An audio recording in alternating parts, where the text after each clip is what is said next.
சூரத்துல் ஃபாத்திஹா இல்லாமல் எந்த தொழுகையும் இல்லை என்று சொல்வார்கள் கண்மணி ரசூலுல்லாஹி ஸல்லல்லாஹு அலைஹி வஸல்லம். ஹஜ்ரத் இமாம் ஷாஃபி அவர்கள் தொழுகையில் சூரத்துல் ஃபாத்திஹா ஓதுறது ஃபர்துன்னு சொல்லியிருக்கிறாங்க. அதனால் கண்டிப்பாக எந்த தொழுகையானாலும், ஃபர்தானாலும் சுன்னத்தான தொழுகை எதுவானாலும் சூரத்துல் ஃபாத்திஹா ஓதுவது என்பது இருக்கிறதே அது நமக்கு நடைமுறையாக ஆக்கப்பட்டிருக்கிறது. ஓதாத தொழுகை என்பது அது நிறைவானதல்ல, பூர்த்தியானதல்ல, அது அங்கீகரிக்கப்படக்கூடியதல்ல என்று மார்க்கம் சொல்கிறார். சூரத்துல் ஃபாத்திஹாவை எல்லாரும் ஓதுறாங்க. அதில் அப்படி ஒரே ஒரு துஆ மாத்திரம்தான் அல்லாஹ் அதில் சொல்லிக் கொடுக்குறான். மற்றதெல்லாம் அல்லாஹ்வுடைய திருநாமத்தை கொண்டு துவக்குகிறோம். பிஸ்மில்லாஹிர் ரஹ்மானிர் ரஹீம், அல்ஹம்துலில்லாஹி ரப்பில் ஆலமீன். அல்லாஹ்வுக்கு எல்லா புகழும் சொல்கிறோம். அவன் ரஹ்மான் சொல்கிறோம், ரஹீம்னு சொல்கிறோம். அவன்தான் கியாமத்தினுடைய அதிபதின்னு சொல்கிறோம். ரப்பை உன்னை வணங்குகிறோம், உன்னிடத்தில் உதவி தேடுகிறோம்னு சொல்கிறோம். கடைசியாக ஒரு துஆ தான், யா அல்லாஹ் இஹ்தினா, எங்களுக்கு ஹிதாயத்தை தாரம்பே. இது எல்லாரும் ஓதணும். இந்த ஹிதாயத்தை தா அப்படிங்கிறது அந்த துஆ இருக்குது. சாதாரணமான ஒரு நிலையில் உள்ளவரும் சரி, நபிமார்களாக இருந்தாலும் சரி, அவங்களும் ஓதணும். இப்போ ஹிதாயத் என்று சொன்னால் ஹிதாயத்தை பல்வேறு நிலைகளில் கேட்க சொல்லி குர்ஆன் சொல்கிறது. ரப்பனா லா துஸி குலூபனா பஅத இத் ஹதைத்தனா, யா அல்லாஹ் எங்களுக்கு ஹிதாயத்தை தந்ததற்கு பின்னாலே எங்களை சருகு செய்திராத ரப்பே, அல்லாஹ் கேட்க சொல்கிறான். அப்போ ஹிதாயத்தை சாரமாக வைத்து குர்ஆன் கேட்க சொல்கிறது. எந்த தொழுகை ஆனாலும், ஒரு நாளைக்கு 17 ரக்காத்து ஃபர்தான தொழுகை, அதை ஓதுவது ஃபர்து, அப்படி கேட்க சொல்லி மார்க்கம் சொல்கிறது. அந்த ஹிதாயத்தில் என்ன விஷயம் இருக்குது, உள்ளடங்கி இருக்குதுன்னு சொன்னால், இந்த உலகத்திற்கு நாம் வந்ததனுடைய நோக்கமே ஹிதாயத்தை பெறுவது தான். ஆதம் அலைஹிஸ்ஸலாம் அல்லாஹு தஆலா இந்த பூமிக்கு அனுப்பும் பொழுது அல்லாஹ் சொன்னான், பூமிக்கு நீங்கள் செல்கிறீர்கள், ஃபைம்மா ஏத்தி என்னக்கும் மின்னி ஹுதன். அது வெறும் ஆதம் அலைஹிஸ்ஸலாம் மாத்திரமல்ல, உங்களுடைய மொத்த சந்ததியும் அல்லாஹ் இறக்கினான். என்னிடத்திலிருந்து ஹிதாயத் என்பது வரும். அந்த ஹிதாயத்தை யார் பின்பற்றுகிறார்களோ அதுக்கு பிறகு எந்த கவலையும் பிரச்சனை இல்லை, நேராக சொர்க்கத்துக்கு போயிடலாம். அப்போ இந்த உலகத்திற்கு வந்ததனுடைய நோக்கமும் அந்த ஹிதாயத்தை அடைவதற்குத்தான். அதைத்தான் அல்லாஹு தஆலா சூரத்துல் ஃபாத்திஹாவில் ஓத சொல்கிறான். அதுபோல் மற்றும் துஆக்களிலே ஹிதாயத் என்பது பிரதானமாக இருக்கிறது. எல்லாரும் ஹிதாயத்தை தானே கேட்குறாங்க. ஹிதாயத்துன்னு சொன்னால் நேர்வழி அப்படின்னு ஒரு அர்த்தத்தை சொல்லிட்டு போயிடும். ஆனால் அது மாத்திரமல்ல, ஹிதாயத் என்பது விரிவான அர்த்தங்களை கொண்டது, விரிவான அர்த்தங்களை கொண்டது என்று ஹஜ்ரத் இமாம் பைலாவி ரஹ்மத்துல்லாஹி அலைஹி அவர்கள் குர்ஆனுக்கு விளக்கம் சொல்லக்கூடிய விரிவுரையாளர்களிலே, மதரசாக்களிலெல்லாம் பட்ட வகுப்பு மாணவர்களுக்கு ஓதி கொடுக்கக்கூடிய பைலாவி என்ற தஃப்சீரில் ஒரு விரிவான விளக்கத்தை சொல்வாங்க. எல்லாவற்றினுடைய சாரம் 4 அடங்கியிருக்குது. ஹிதாயத் என்ற வார்த்தையின் ஓதணும்னு சொன்னால் இந்த 4 விஷயத்தில் அடங்கியிருக்குது. முதலாவது என்னன்னு சொன்னால், தன்னுடைய வாழ்வின் நன்மைக்கு எதுவெல்லாம் தேவையோ அதைத்தான் அர்த்தம் ஹிதாயத்துக்கு. யா அல்லாஹ் என்னுடைய வாழ்க்கையினுடைய நன்மைக்கு எதுவெல்லாம், உதாரணமாக தெளிந்த அறிவு ஒரு மனிதனுக்கு இருப்பது, நல்ல உள் உணர்வுகள் ஏற்படுவது, இந்த காரியத்தை செய்யலாமா வேணாமான்னு மனசில் இருக்குது, ஆனால் அவனுக்கு நல்ல உணர்வு உண்டாகிறது இருக்குது இல்லையா, அது ஒரு ஹிதாயத். ஒரு காரியத்தில் தெளிந்த அறிவு ஒரு மனிதனுக்கு இருப்பது என்பது ஹிதாயத். அதேபோல் அந்த காரியத்தை செய்வதற்குண்டான உடல் வலிமை, ஆற்றல் அமைந்திருப்பது என்பது ஒரு ஹிதாயத். ஒரு ஹிதாயத்தை தா என்று சொன்னால், என்னுடைய வாழ்க்கையினுடைய நன்மைக்கு, உலக ரீதியான இந்த வாழ்க்கையினுடைய நன்மைக்கு எதுவெல்லாம் தேவையோ தெளிந்த அறிவும் நல்ல சிந்தனையும், அதேபோல் அதை செய்வதற்கான நல்ல காரியத்தை செய்வதற்குண்டான ஆற்றலையும் தா என்று என்பது ஹிதாயத்துடைய முதல் அர்த்தம்னு சொல்லுவாங்க. ரெண்டாவது, ஹக்கையும் பாத்திலையும் பிரித்து அறியக்கூடிய ஒரு மகத்தான பாக்கியம் ஹிதாயத். உலகத்தில் வழிகட்டவங்க யாராவது நாங்கள் வழிகட்ட பாதையை சொல்கிறோன்னு யாராவது சொல்கிறாங்களா? எல்லாரும் நல்லது தான் சொல்கிறோன்னு சொல்கிறான். ஃபிரௌனை சொன்னான், அஹதீக்கும் இலா சபீலிர் ரஷாத், நேரான பாதையை நான் உங்களுக்கு காட்டுகிறேன்.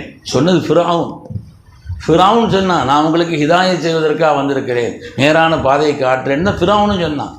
வழிகட்ட யாருமே, வழிகட்ட கூட்டத்தினர்களும் சரி, நாங்கள் உங்களுக்கு வழிகட்ட சொல்லித்தர்றோம் இங்கே வாங்கன்னு சொல்ல மாட்டாங்க. நாங்கள் சொல்கிறது சரியான வழின்னு தான் எல்லாரும் சொல்லுவாங்க. ஆனால் அதிலே ஹக்கையும் பாத்திலையும் தவறையும் சரியையும் பிரித்து அறியக்கூடிய ஒரு அறிவு மனிதனுக்கு கிடைப்பது இருக்கிறது. இது ஹிதாயத்தின் 2வது வழி. அல்லாஹ் தஆலா நமக்கு ஹக்கை தருகிறான் அல்லவா?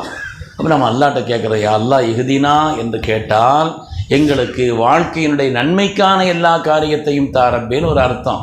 ரெண்டாவது, சத்தியத்தை சத்தியம் என்று விளங்கவும் அதன் வழி நடக்கவும் எங்களுக்கு பாக்கியத்தை தா ரப்பே. அல்லாஹ் எங்களுக்கு ஹிதாயத்தை தாய் என்று சொன்னால் ஹக்கை ஹக் என்று புரிவதற்கும் பாத்திலை பாத்தில் என்று விளங்குவதற்கும் அதற்கான ஒரு அறிவு மனிதனுக்கு வழங்கப்படுகிறது என்றால் அவன் ஹிதாயத்தை பெற்றிருக்கிறான் என்று பொருள். மூணாவது ஹிதாயத் என்ன சொல்கிறாங்கன்னு சொன்னால், நம்முடைய அறிவையும் தாண்டி நம்முடைய விளக்கங்களையும் தாண்டி அல்லாஹ் ரசூலுடைய புறத்திலிருந்து காட்டப்படக்கூடிய வேதத்தின் செய்திகளும் நபிமார்களுடைய செய்திகளும் ஹிதாயத். நமக்கு வெளிப்படையாக அதில் விளங்காது. சல்லாசில் ஒரு காரியத்தை செய்ய சொல்கிறாங்க, நம்ம செய்கிறோம், அவ்வளோதான். தெளிவாக அவங்கள்ட்ட இருந்து வந்துச்சா செய்கிறோம். உதாரணமாக மசகு செய்யணும், மார்க்கத்தில் ஒரு சட்டம் இருக்குது. காலில் கடுமையான குளிர் நேரத்தில் இந்த மோசா அணிவாங்க இல்லையா, அதுக்குன்னு சில சட்டங்கள் இருக்குது.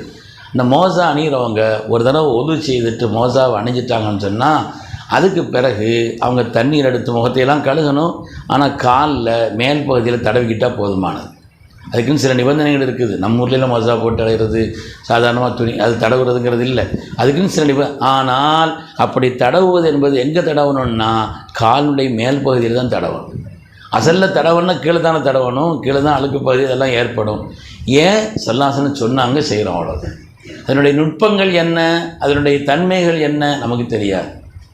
மினாவில் உட்காந்து கல்லறிய சொல்கிறாங்க, எதுக்கு? நமக்கு அது தேவையில்லை. அல்லாஹ்வுடைய ரசூல் சொன்னாங்களா, எரிஞ்சாங்களா, நாம எரியணும், அவ்வளவுதான். நம்முடைய அறிவையும் தாண்டிய சில விளக்கங்கள், நம்முடைய விளக்கத்தைக்கு தெரியாமல் மனிதனுடைய அறிவுங்கிறதெல்லாம் ஒரு எல்கைக்கு உட்பட்டது தானே. பார்வை ஒரு எல்கைக்கு உட்பட்டது, குறிப்பிட்ட அளவுக்கு தான் தெரியும். அதுக்கு மேலே போனால் மனுஷன் வர்றானா மாடு வருதான்னு தெரியலன்னு சொல்லுவோம். பார்வை ஒரு எல்கைக்குட்பட்டதை போல, கேள்வி என்பது ஒரு எல்கைக்குட்பட்டதை போல, நம்முடைய அறிவு என்பது ஒரு எல்கைக்குட்பட்டது. ஆனால் ரப்பினுடைய அறிவு என்பது, அல்லாஹு தஆலா அவனுடைய ஞானம் என்பது முக்காலத்தையும் முற்றும் உணர்ந்த அறிவு.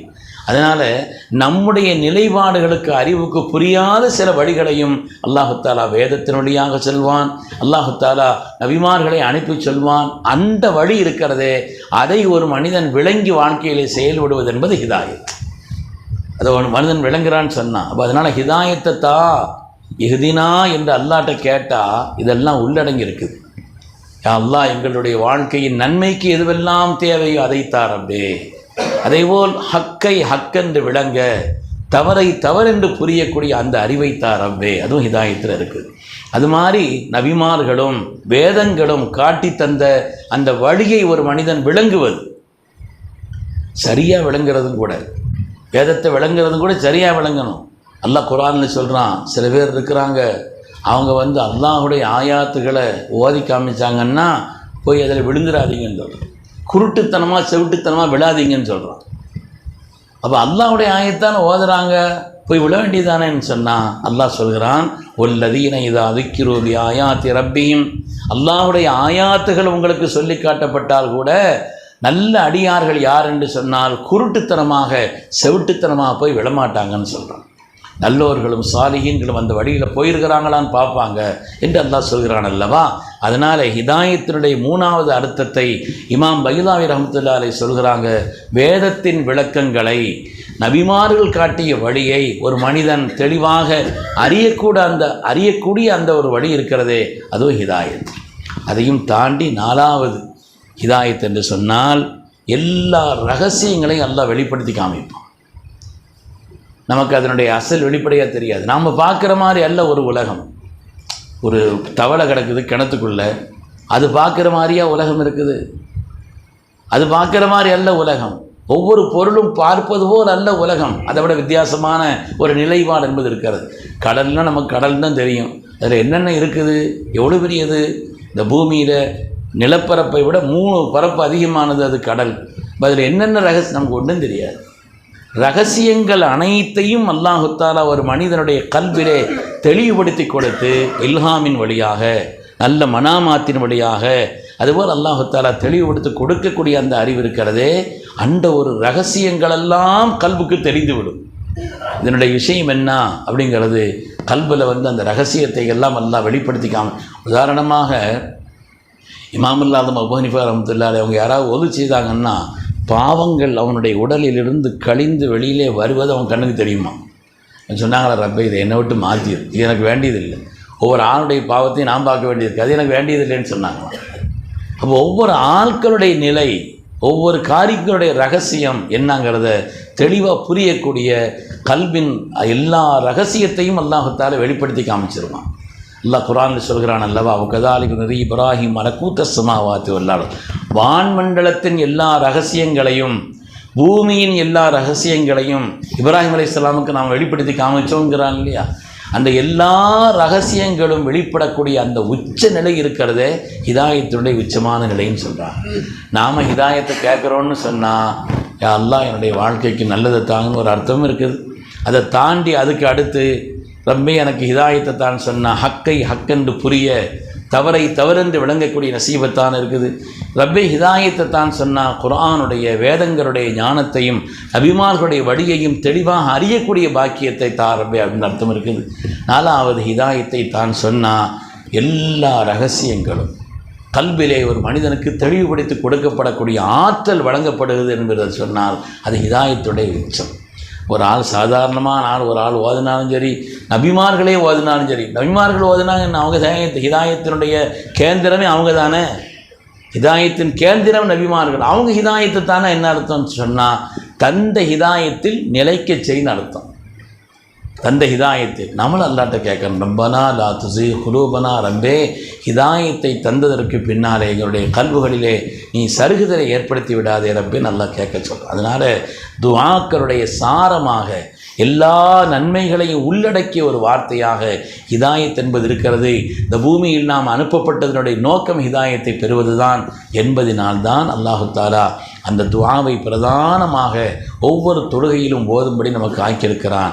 அல்லாஹு தாலா அந்த ஹிதாயத்தினுடைய எல்லா வழிகளையும் அல்லாஹ் நமக்கு லேசாக்கி அருள்வானாக. அல்லாஹ் ஹிதாயத்தில் நிலைக்க செய்தருள்வானாக. ஹிதாயத்தை தந்ததற்கு பின்னாலே சருகக்கூடிய நிலைகளை விட்டும் அல்லாஹ் நம்மை பாதுகாப்பானாக. ஹிதாயத்தினுடைய ஒரு தர்ஜாவை நாம் பெற்றுவிட்டால் அதற்கு அடுத்து உயர்ந்த தர்ஜாவை பெறக்கூடிய வழிகளையும் அல்லாஹ் நமக்கு லேசாக்கி அருள்வானாக. ஆமீன் ஆமீன் யா ரப்பல் ஆலமீன். வ ஆகிரு தஅவானா அனில் ஹம்துலில்லாஹி ரப்பில் ஆலமீன். சுப்ஹான